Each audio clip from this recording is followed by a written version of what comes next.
आजाराला औषध ताबडतोब द्यावं आजार नाही तर बळावतो फार. तसं नाही, त्यांना माहिती होतं महाराजांना काय चाललं आहे आणि काय नाही. मी तर गोव्यात एक चित्र पाहिलं आहे. त्याच्यात एका पोर्चुगीज तो जो पॅड्री होता, त्या पॅड्रीचं मस्तक कापायचं काम चाललं आहे आणि शिवाजी महाराजांच्यासारखा एक माणूस तिथं दिसतो आहे आणि बाकीचे सगळे लोक जमले. तसं एक चित्र आहे.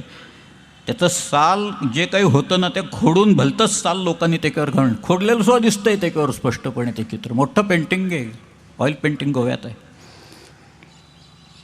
मला आता सांगा, जर का असं असेल मग शिवाजी राजांना कोणत्या धर्माची अपेक्षा होती? असा काही सेक्युलर वेगळा धर्म होता महाराजांना? हे काय सांगतायत? हे कागदपत्र सांगतायत, आत्ताचे लोक नाही. आत्ताच्या लोकांनी कुणीही उठावं आणि काही तुम्ही कागद सांगा ना. मग कुठे कागद? समकालीन कागद काय म्हणताय?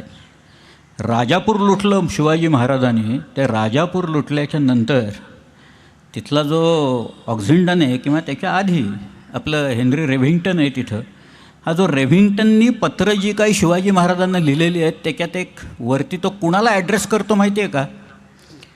शिवाजी राजांना पत्र ॲड्रेस करायचं तर तो म्हणतो general of the Hindu forces असं म्हणतो तो त्या सगळ्या, की त्यांना ॲडव्हाइस केलं तर हिंदू फोर्सेस.